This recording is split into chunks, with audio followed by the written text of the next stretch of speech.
found German currywurst in Japan. And that's schmegel. Crouching. They know food's coming. Who would have thought that I get spicy curry in Japan that I had anywhere in India?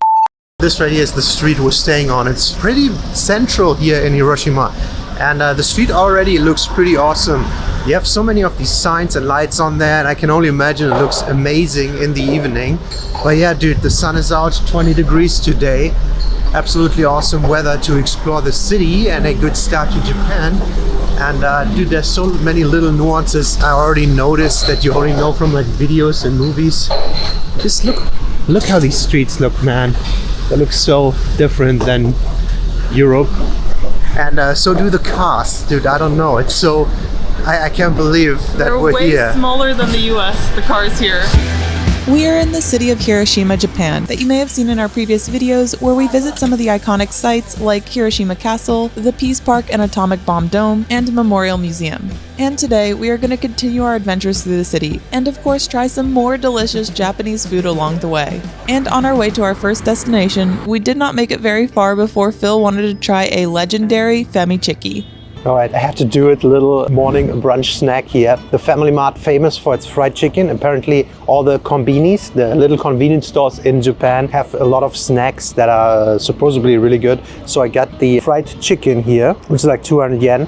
And I saw that they have this bun that's sitting there, and it seems really like a brioche bun, really soft. It's cut already and it has a little bit of sauce on it. They have that, so you can make your fried chicken into a fried chicken burger or sandwich, depending where you're from. Here they call all the chicken sandwiches chicken burgers. So let's see if this is actually as good as they say.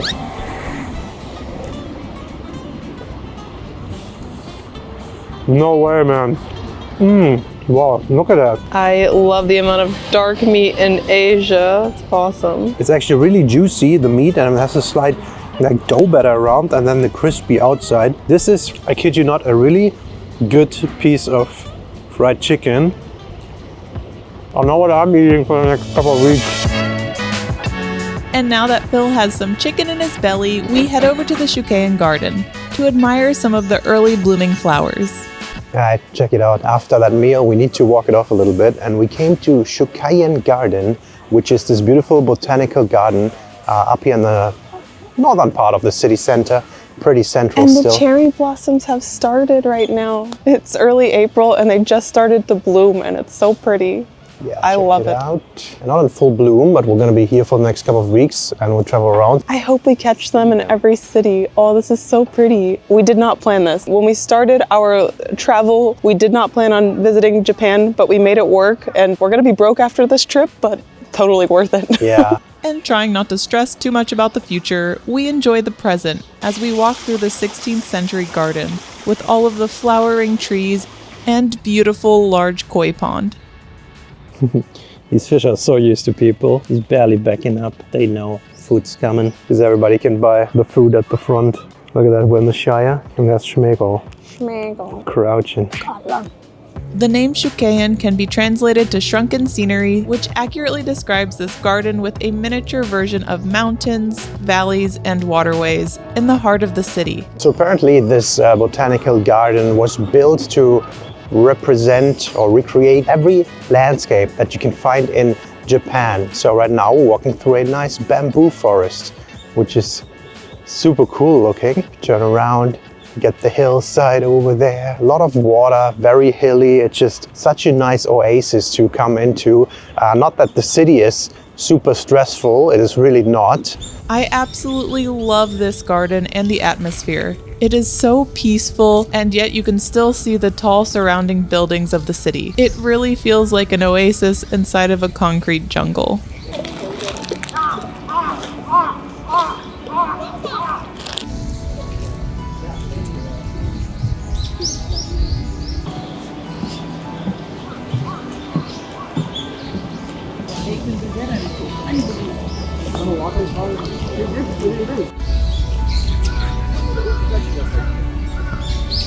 I think the more mature we're getting, the more we appreciate the gardening, and I think Japan has it down. Speaking of maturing, I don't know if it's age, but we love watching the birds roam around, or the fish swimming about, You're still feeding them. or even the turtles soaking up the sunshine. It's Turtle Island. Bam! That's Turtle Island. We could honestly spend hours here. Some wild animals. Rah! And before we leave, we needed to go to something that is found everywhere in Japan, including peaceful gardens. Japan, very famous for vending machines. They're literally everywhere. You walk past so many little parking lots. Every parking lot has a vending machine. And so does this beautiful botanical garden. Okay. Put your money in. Most of the machines we used in Japan yet, which were mainly the train ones, they gave change, and also card payment was decently possible. Oh, Aquarius. Wow. Oh, it's nicely cooled. How nice. I know this from Spain. I don't know where it's actually from, but I like it a lot. A close relative to the Pocari Sweat. And after that refreshing drink, Phil wanted to test his taste buds, so we decided to go to a very popular Japanese curry restaurant chain and see what the Japanese curries taste like in Japan. Alright, so we came out to Coco Ichibanya, and yes, this is a cheap curry chain here all over Japan. And we got two of the curries. This one right here is a chicken cutlet curry. The chicken cutlets are these little square cutlets. They cut them up for you already. And then I added 3 pieces of fried chicken, aka karage. 3 pieces on the side. This is an add-on. It comes on a nice bed of white rice. And then you got the curry base. This is a chicken-based curry. And one thing that I really like is they let you choose your spice level from mild to normal to level 1 till level 20. I chose a 10. I want to preface this by saying, in general, Japanese cuisine is not known to be spicy, specifically the Japanese-style curries. When compared to other famous Asian curries like Thailand or India, the spice level on Japanese curries are known to be more mild in flavor, and sometimes sweeter. So having a spicy Japanese curry is not so typical, and this German guy decides to go straight for level 10, which even when ordering, the guy was like, oh, okay, here's some extra water. This is a good amount of curry. It's very brown, very thick. And I don't know if I've ever had Japanese curry before. Like a lot of Thai curry, a lot of Indian curries, but see level 10 here. Ooh, I was thinking like, hey man, it's Japan, right? Let's go to level 20, so let me do level 10. It's actually spicy. Ooh, there's a little bit of an afterburner. Oh dude, I might struggle because this is a big portion, man. You can mix mine with yours then. I'm just gonna build a big spoon here with the rice. Chicken cutlet. This is how you use the sticks. The Westerner right here. The rice is good, the chicken is nice. I'm really not used to this flavor of this Japanese curry style. Like I said, I know all the other ones, but this one's new to me. It has a bit of that curry ketchup flavor that I know from Germany, or the curry powder. I went with a chicken cutlet as well, but I have spinach and mushroom in mine. So you can see it's half spinach, half mushroom. And I added a scrambled egg on here. It's a nice soft scrambled egg. It looks nice. You'll notice that this restaurant is a little louder than most of the Japanese restaurants. I think it caters to foreigners a bit. The menu is in 4 different languages. There's Thai, there's Korean, there's Chinese, there's English, and there's Japanese. So I think most restaurants are very uncomfortable to film here in Japan because it's so quiet. But as you can hear in the background, there's a lot of conversations being had. So we feel comfortable talking here. I'm just gonna build a little thing. We have mushrooms, we have egg and rice on here. We'll see how level 3 goes. I'm actually surprised because level 3 is feeling spicy already. Yeah. I thought too, like, oh, Japanese food not known for its spice, but there's a decent amount at level 3, so not too bad. The cutlet to try. Nice chicken stick. Tastes like it was minced, pushed together, and then made into a cutlet. Like a nugget, right? Yeah, like a nugget. I'm struggling a bit. This is actually proper spicy. I would have thought that I get spicy curry in Japan that I had anywhere in India. It's crazy. That's true, that's true. My level 3 is spicy, but definitely a nice heat. It just tastes like a lot of chili powder, like a ton of it's dumped in there. This would be considered spicy in Thailand. I think this is one of the more comfortable places that we've been to as far as like us being able to understand and read the menu. I get so nervous here. A lot of people do not speak English and the menus are only in Japanese. Understandable, we're in Japan, so I have like a panic order and I just point to something and order, and you know, I'm okay with it. I eat whatever is given to me, but it's a little stressful, and I've been learning a little more Japanese since we've arrived, more on the go. It's been a while since I've been in a country where I don't understand or speak any of the language. And it gets especially stressful with all the follow-up questions I usually have in Japanese. Yeah. Well, this is not too shabby. Is it the most amazing? No. Is it a pretty good deal? Yeah, I'm comfortable. And just to quickly justify our actions here, we're here for like 20 days, so we cannot eat out the fancy stuff all the time before people judge, hey, you're going to Japan and then you go into Coco Ichibanya curry. That's ridiculous. But these are like around 1,000 yen per meal, so 6 to 7 euros. We have to eat twice a day and we're very poor, so we can't go to this fancy sushi place all the time. That's why we have to try this stuff. We spent all our money on the plane ticket. Yeah, and actually it's pretty decent. Total of this meal, 2,500 about. And some free tears and a clogged up nose. Holy cow, man. I'm breathing fire. Too spicy for the fill. Level 10. Try level 20 next time. And after that spicy experience, it's time to see more of the city. All right, so right here, this is basically what a lot of the inner city of Hiroshima looks like. They have these galleries, these pedestrian walkways. It's like a full pedestrian zone, and it has a roof, and it's like a little shopping street. So that's kind of not what I expected, but I like it a lot because it protects you from rain if it's raining. So it feels quite developed, quite nice, and very safe and peaceful. And it still has the awesome vertical signs everywhere. Yeah, the vertical signs. I love them. These shopping streets are called Shotengai. They are commercial shopping streets full of restaurants and stores, and often covered to protect from the weather, as the streets are mostly for pedestrians and closed off to cars. We noticed a lot of convenience stores here and vending machines as well. Speaking of vending machines, I noticed that the prices are kind of like the same that they are in the convenience stores, in the 7-Elevens and stuff. So that's kind of nice. You don't have to overpay if you just want a quick drink out of a vending machine. Along this Shotengai, we found some fun arcades and shops with games. Looking for some consoles. This means yes in Japanese, this means no. So yes, no. They have it or they don't have it. These arcades are full of cute plushies. It's amazing. And a perfect place to exchange for smaller coins that are often needed for buses or vending machines. But on a nice day like this, we really wanted to utilize the walkable outdoors and stumbled upon a few events. So this is quite a nice park here.